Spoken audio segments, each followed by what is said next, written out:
Hey,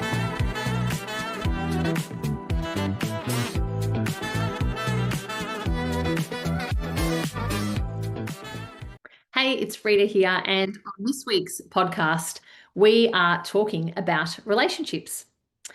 For the relationship you have with yourself, the relationship you have with others, and what we can do to maintain and strengthen fabulous relationships, which are one of our 3 key principles of being a great deliberate leader. I hope you enjoy this podcast. Hi there, it's Rita, and this week's episode of the Deliberate Leader podcast focuses on relationships. So you may have already caught the first part of this series of 3, where we're focused on energy, relationships, and performance. And so today's topic is relationships. Now, you would have heard me, talk about in the first podcast, if you've tuned in, about energy and what we can do really to maintain and to maximize our energy. And relationships can be the source, of either, energy creators, or it can actually be an energy zapper. So, we kind of continue on with that theme of energy slightly as we pivot towards relationships.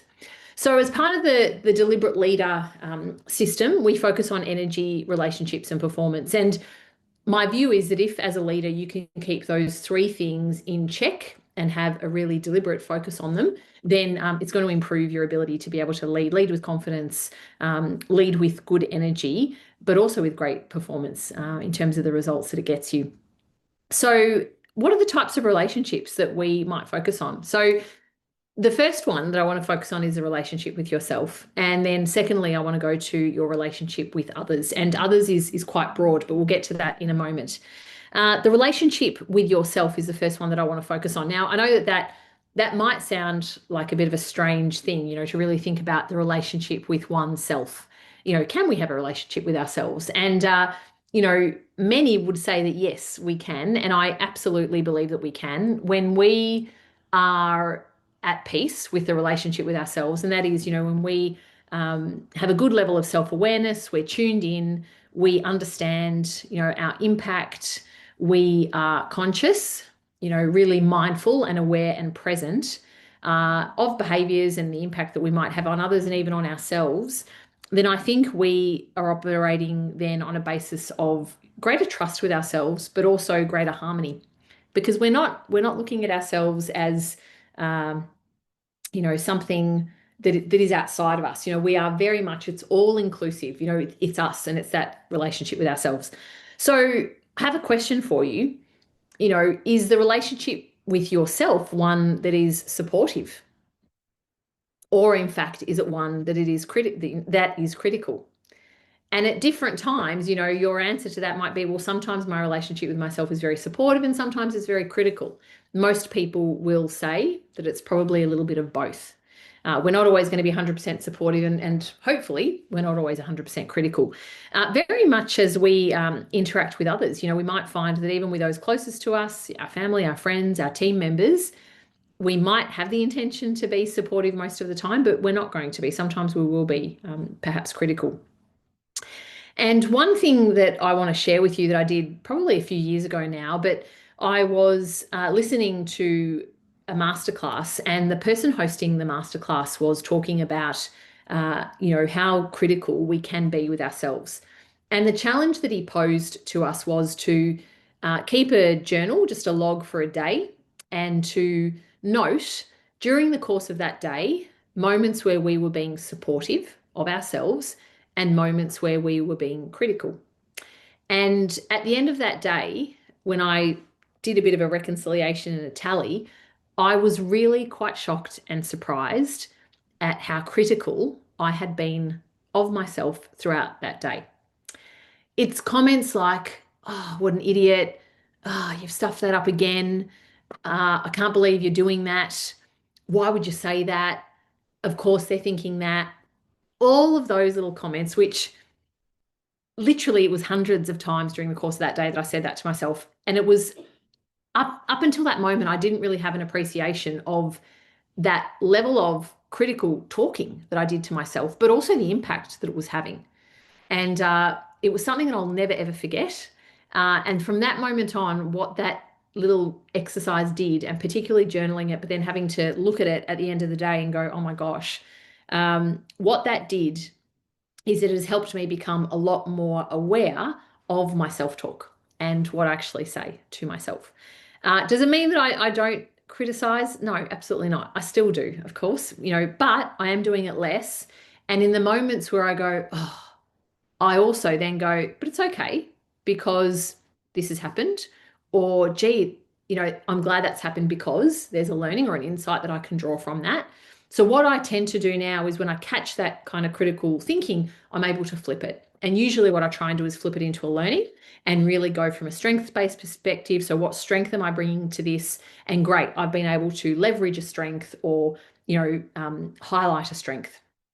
And I think it's a really important thing to do, and one that was super, super illuminating. So there's something you might want to try for yourself, just kind of keeping that daily log just over the course of a day.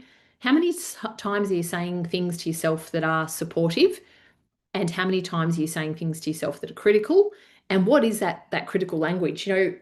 When I've spoken to others about it, they've shared very, very vulnerably that sometimes that critical language is abusive and it's hurtful and it's really chastising. And, when we've explored that and I've said, well, what would you say if someone else was being spoken to that way? And they said, I'd be horrified. And that's very much that feeling that I felt when I went through that list to look at the comments that I had made. I was horrified. I thought I would not say that to other people. So why do I think it's okay to say that to myself? Now, the reality is that you're probably not even aware that you're doing it, because we just do it, and we're often not verbalizing it. So we're often just saying it in our minds or, thinking it. But those thought bubbles and what we think, absolutely manifests in terms of what we feel about ourselves. And it impacts confidence. It impacts our ability to have strong conviction and belief about our abilities and what we bring to this planet in terms of our impact. So that's one thing to think about, this relationship with yourself. And to extend that further, if we're going to really think and focus on this relationship with ourselves, then it's also about what are we doing for ourselves. And, when we talked about energy last time, on the podcast, we talked about different ways to create energy, and that we have some control over that. We have control over the behaviors that we engage in that are either going to be energy zappers or energy creators. And when we're thinking about the relationship with ourselves and nurturing that relationship with ourselves and doing the right thing by ourselves, then energy comes into it, because it's, what are we doing to replenish our energy? What are we doing to feel good? What are we doing to learn new things, to demonstrate our gratitude? What are we doing to move our bodies? What are we doing for our soul? That becomes really, really important, super important when we think about the relationship with ourselves. So if you're not really thinking much about, this primary relationship, which is your relationship with yourself, some things to do would be to, as I mentioned, start just keeping just a daily log over the course of a day. What are the comments that I'm making to myself? And are they, that self-talk, and is it supportive or is it critical? Just do a check. And by the way, if you get lots of things in that critical list, this is not an opportunity to be critical about the critical list, right? We are doing this just to create awareness, and through observation, we can then create awareness, and then we have an opportunity to choose how we want to respond and behave. But without the data, without the observation, we don't have anything to go by. Okay, so that's the first thing you can do. Secondly, think about ways that you are really respecting your body, and think about, what you're putting into your body, how you're moving your body, what you feel about your body when you look at it, things that make you feel good. So all of those things really honor the relationship with ourselves, which cannot be underestimated. Because if we can't see ourselves in a positive light and really be aware of our impact, our strengths, and all the beautiful things that we bring because we are unique, it makes it really hard for others to do that. So we've got to believe it first. And even when others do that for us, it makes it hard to believe it because it's not coming from within us. So that's something you can do for yourself. And now we move into the relationship with others. So given that today's topic is all about relationships, right? We've already covered the relationship with ourselves, but now we look at the relationship with others. And if I had to put these in categories, and there's going to be more than this, right? I'm simplifying it, but I think I would have, family, friends, work colleagues, clients for me in that category also. And then the third category is probably the world and my relationship with the world. And by that, I mean community, society in general, the planet, the climate, the land on which we live. Like, what's my relationship like with that? My relationship with different cultures, and being able to honor that. So for me, when I think about my relationship with others, I'm thinking broadly, not just my relationship with humans, and pets, of course, and animals, and anything else that you want to throw into that category. I'm also thinking about my relationship with the world, so community, society, the planet. I think that's super, super important. So if we think about these categories, family, friends, work colleagues, the thing that comes to mind for me, firstly, is in order to have really strong relationships, we've got to have that ability to understand each other. Now, that sounds like a really, not a unique thing. Of course, we have to have the ability to understand each other, but it's one of those things that's much harder than what it sounds, because when we're understanding each other, we're speaking each other's language. And I don't mean, languages from other countries. I mean our languages in terms of what helps us to be understood, particularly from a personality perspective. So in terms of our working styles, do we have a good understanding of our preferences for communication, for initiating a project or a task, for communicating, a time when we feel aggrieved? What's our style around that? Now, if others understand that style because we have helped them to understand us, their job becomes a lot easier. They're not getting out their app to translate, just as you might when you're visiting a new country. It's super helpful, by the way. But we don't want to be doing that necessarily with people that are speaking the same language. But sometimes it can feel like we do need a translation app because we don't understand them. And it's not the words that they're using, it's our inability to see the world from their perspective. Often I'll refer to this as a little perspective walk, and taking a perspective walk in order for us to really increase our ability to understand where the other person is coming from. It's different to empathy. I think empathy is felt at the next level, but we can't really even get to the empathy stage unless we understand what that person is telling us. And so when we're developing relationships and maintaining relationships, what we want to do is really have a strong ability to be able to understand each other and really speak each other's language. We want to have a good idea of their working styles. And if it's, family and friends, you're not necessarily working with them, but it might be kind of their modus operandi, their way of doing things. You might have a friend who is always late, and that would probably be me, right? The person who's always running 5 or 10 minutes late. But I do make people aware, so that I do pride myself on. So I'm always like, I'll dictate a quick text message, or I'll let people aware. I won't leave them high and dry. But my friends know that if we're going somewhere, then they know to kind of buffer with 5 or 10. And the reason for that, real quick, is that I'm hugely optimistic, and I think that I can cram a lot into a very short period of time. And I am always proven wrong, always. And so my friends have learnt this, right? So they're just like, let's add 5 or 10 minutes because she's going to be running 5 or 10 minutes late anyway. So that is something that they know about me, and they can accommodate that. They could have a conversation with me about it if it really bothered them, but they do understand that. They're not going to be too offended because they know that it's not done from a place of disrespect, even though, some may perceive that to be disrespectful, because I could choose to do less things in order to get myself on time, or provide more time in order to get myself ready and where I need to be. And I'm probably overstating it. It doesn't happen all the time, right? Just so we're clear. But I think that once people understand those things about each other, that, it's like we're speaking the same language. So they know that it comes from a position of good, not bad intent, maybe not good intent, but it's not malicious in terms of that intention. So we understand and we start to speak each other's language. And then from that, we can have empathy for that, right? But without that understanding, it's too hard to have that empathy. Your relationships with family and friends and then your work colleagues, I'm curious about whether that looks different. So if I had, in a room right now, some of your work colleagues and your clients, and then so people that you know in a work context, and then I had a group of your family and friends, would their experience of you be similar? Or would it be very different? Or would it be the same? And the reason I'm curious about that is because it's interesting to note how we turn up in different relationships.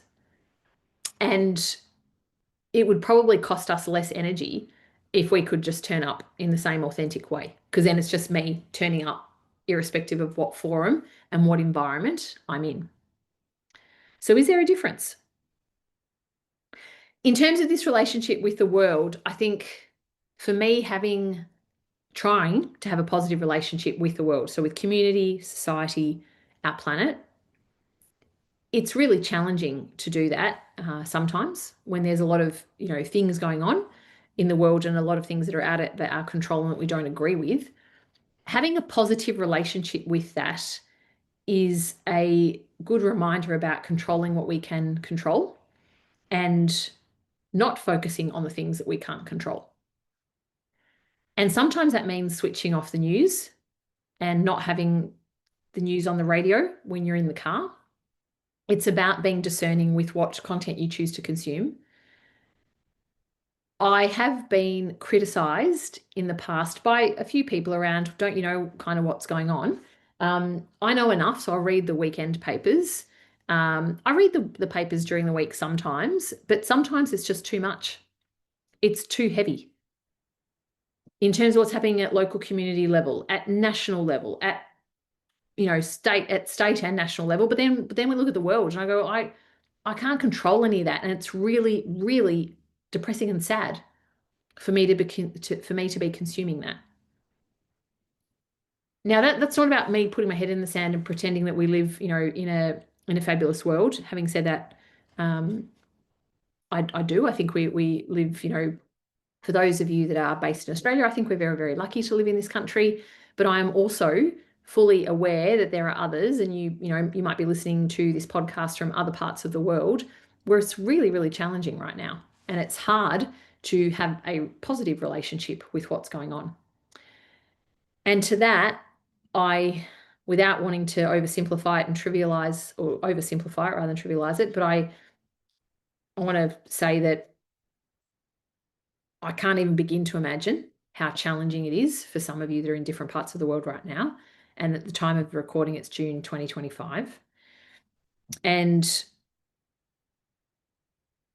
we're with you. That's all I can say. Like we see what's going on. My heart breaks daily. There's not anything that I can do from here.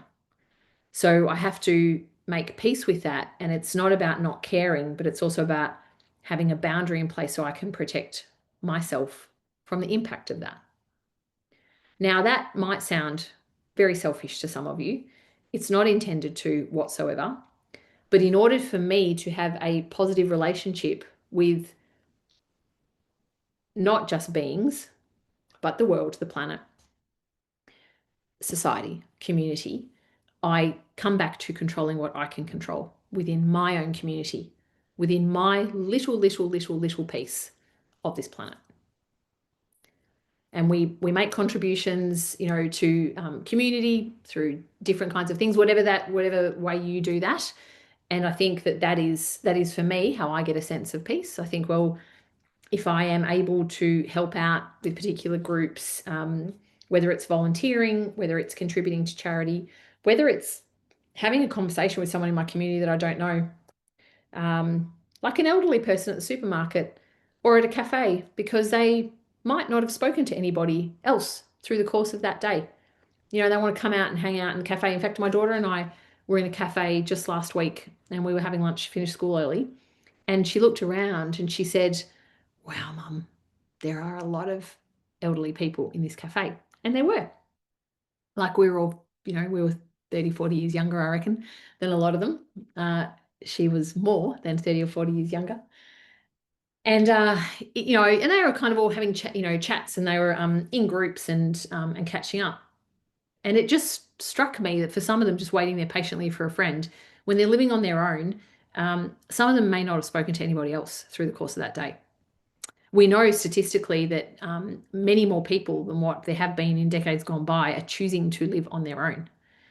And so our relationship with community and with others, like, sometimes we're the only other person that someone might talk to or have a smile from or an acknowledgement. Like you might, open the door for someone walking through, and that is an act of kindness that they may not have experienced that day because they're on their own. So as we think about our relationship with others, it's about belonging. And when we feel that we can belong, that enhances our human experience and our feeling around, why we're on the planet and what we're here to do. Purpose is a big part of that, which we'll get into in another chat at some other time. But belonging is super important, and it elevates our human experience. It reminds us of why we're here, because we belong and we're loved, we're cared for. Someone cares enough to just smile at us as we walk past in our community. Or someone, takes the time to say something nice on a social media thread. And if you don't have anything nice to say, my view is don't say anything at all. But that is a different view and a different conversation. So when we're thinking about this relationship with others, it's also about creating that sense of belonging, that sense of connection and contribution. Because when we feel that we belong, then we are more likely to want to contribute. When we belong, we're part of it. We're part of that system. We're no longer observing it from out here. We are part of it. And because we're part of it, it increases our responsibility and accountability for being in that system, which means our willingness to contribute to it is also elevated. So focusing on that human experience. So when we think about relationships, we've looked at the relationship with ourselves, the relationship with others. We've also started to look at, with the relationship with others, their working styles, speaking their language. And invariably, when it comes to, dealing with people, whether it's friends or family or colleagues, conflict is probably likely to happen, which is one factor that can really impact our relationships. Now, look, we could choose to not have any relationships and therefore avoid conflict altogether, but then there is that relationship with yourself. And even through that little journaling exercise that I mentioned to you, where I had to log, all my critical things that I said of myself every day, there's a potential for conflict in that, right? So conflict is really challenging to avoid. And my view of conflict in relation to relationships is that it actually should not be avoided. It is part of the dynamics of being with others. It is why, as a little kid, one of the first lessons you are taught is to share, to collaborate, share a toy, share a biscuit when it's safe to do so and there's not germs, right? All those things. We're taught to share and to think about others, not just ourselves. When we are in relationships, it is necessary that we do that. Is it always going to equal agreement? No, absolutely not. Conflict does not need to equal agreement. Conflict is our preparedness to work through an issue and really look at it as what Patrick Lencioni calls productive conflict. So that is the ability for us to be able to get into a debate and get into a discussion, which is still respectful, still comes from a position of deep understanding, wanting to understand, being curious enough to understand that person's view, and then moving from there to try and achieve an outcome. So if in your relationships you feel that there is, that conflict, whether it's brewing, and sometimes it's issues from, years gone by, sometimes they're fresh issues, but I think it's important to understand for us to note that conflict is a part of relationships. It is part of a healthy dynamic. What is unhealthy is when conflict is not productive. So unproductive or dysfunctional conflict, which looks like a lack of, in team psychological safety, in one-on-one relationships, it looks like abuse. It's when we are intentionally not being kind to the person, which means we are causing them harm, whether we are inadvertently doing so or unconsciously, or rather consciously or unconsciously doing so. So productive conflict is a willingness to work through an issue without it sacrificing the relationship. So the relationship with that person can still exist, and in fact, it can be strengthened because our trust is strengthened when we engage in productive conflict. When we engage in unproductive conflict, trust is eroded. And that's an important distinction. If we can move into productive conflict effectively and, debate and critique and get into discussions, but do so with good safety and a feeling that, we still belong and that we're still going to be accepted and that we don't sacrifice the relationship, then that moves into really good collaboration. Now, collaboration is really interesting, and I really love Thomas Kilmann's work on this. And if you don't know him, look him up after listening to this today, Thomas Kilmann. And he has a conflict model, and he steps out, that we either go into, really assertive behavior, so very competitive. We might go into avoid. We can muck around with compromising, but ultimately we've got to move into collaboration. And the image that always comes to me with collaboration is that if I have one cookie that I need to split between two people, compromising is breaking that cookie in half and giving them half each and saying, here you go, it's half each. Compromise is, well, I wanted one cookie and now I've got half, but I'm walking away with something. And typically, experts in negotiation will tell you, well, that's a win-win because you walked away with something rather than nothing. But when we look at collaboration, we're taking that one step further. Now, if I really wanted one cookie and I walk away with half, have I really got what I wanted out of that? Because I wanted one cookie. When we look at collaboration, the idea that I come to the discussion table with and the idea that you come, they're these two original ideas in their original form. Collaboration means that we take those two original ideas and by working through them together, we generate a third idea. One that neither you or I had previously thought of, but one that we have discovered together. That is the art of true collaboration. So in the cookie scenario, what that might mean is that these two individuals go out and source another cookie. Or these two individuals decide that neither of us should really be having the cookie because we're trying to be fit and healthy and whatever, minimize sugar, whatever we might be doing. And therefore, neither of us are going to have the cookie because our perspective on whether we want that cookie or not has changed. And that occurs because of the discussion and the relationship and our ability to muck in and have a conversation that might be difficult and have a conversation that might start like this because we both want a cookie. So compromise is good, don't get me wrong, but I reckon we should take it a step further and get to collaboration. And collaboration means that we walk away from that table with a different idea. And maybe it's a little bit of your idea and a little bit of my idea and a little bit of someone else's idea. But the reality is it's a new idea. A brand new idea that we have come up with together. And that is the outcome of good productive conflict. Collaboration. Now, I've already mentioned trust, and I think trust is the absolute foundational piece for any relationship. It is, for me, trust is a value that I hold on my absolute top 3 list in terms of my values. And it's really hard for me to get past it when there's not trust. I'm not unique in that. I know that that's a sentiment that many of you will share. So good relationships are also based on trust. And trust, my favorite piece on this, which is super easy, is the trust equation.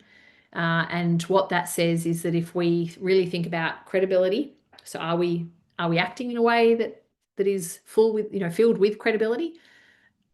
Do we have the right level of expertise? Do we have, are we almost an expert or an authority in that area? Do we have enough to be able to comment on a particular topic?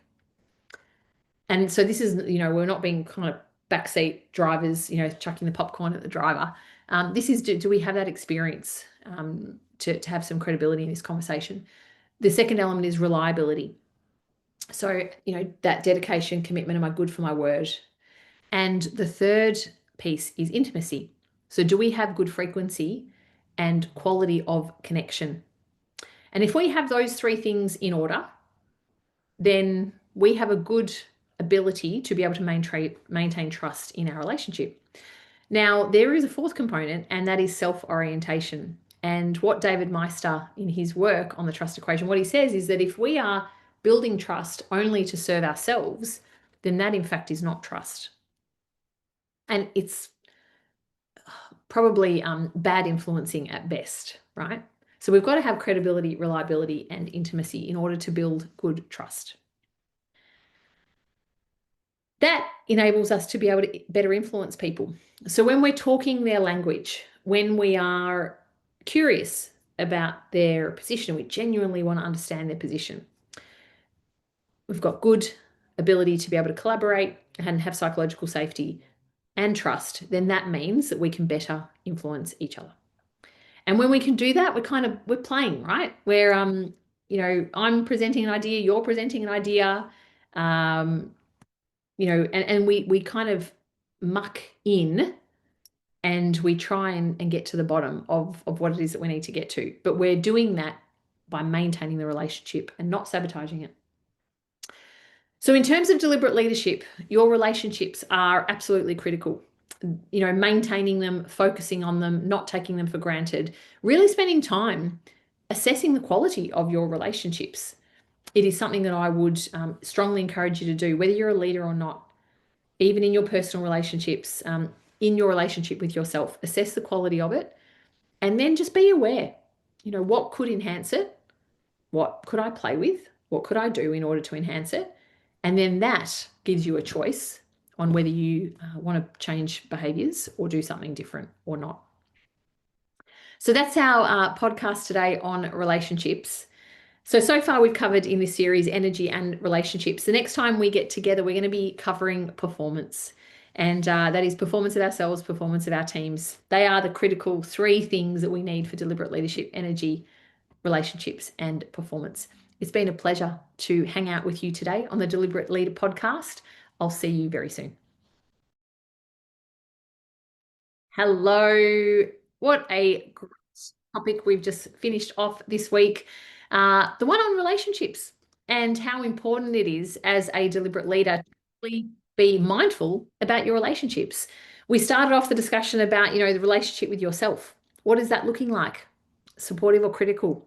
We then looked at your relationship with others. So beings, humans, animals, whoever you want to include in that, but also our relationship with community, society, the world at large, our planet. What's that looking like for you? And really what I spoke about there was controlling what we can control. I also mentioned the human experience, and when we really focus in on our relationships, we are focused on belonging and creating that sense of belonging. It's why we, say to people things like, make yourself at home. We welcome people. We want them to feel a sense of belonging. When we do that, we can amplify connection. We also talked a lot about working styles and taking the time to really understand others' working styles and being able to speak their language and what that means. That gives us a greater ability to be curious, not judgmental, and really think about where they're coming from. We talked a little bit about conflict too, and part, a feature of relationships is being able to muck in and engage in productive conflict. How do we do that? How do we do it successfully without sabotaging the relationship? When we do that, of course, we move into great collaboration. And I've got a definition of collaboration. It's got to do with cookies. And I hope that that resonated for you. And finally, when we have collaboration, we're safe, right, to participate in that system that we belong to. We've got good trust. And if we have that, it means that we can participate fully and really be present in that relationship in a really healthy and loving and compassionate way. I hope you just enjoyed our conversation. I certainly enjoyed pulling together all the themes for you. And I look forward to our next part in this series, which focuses on performance. See you soon.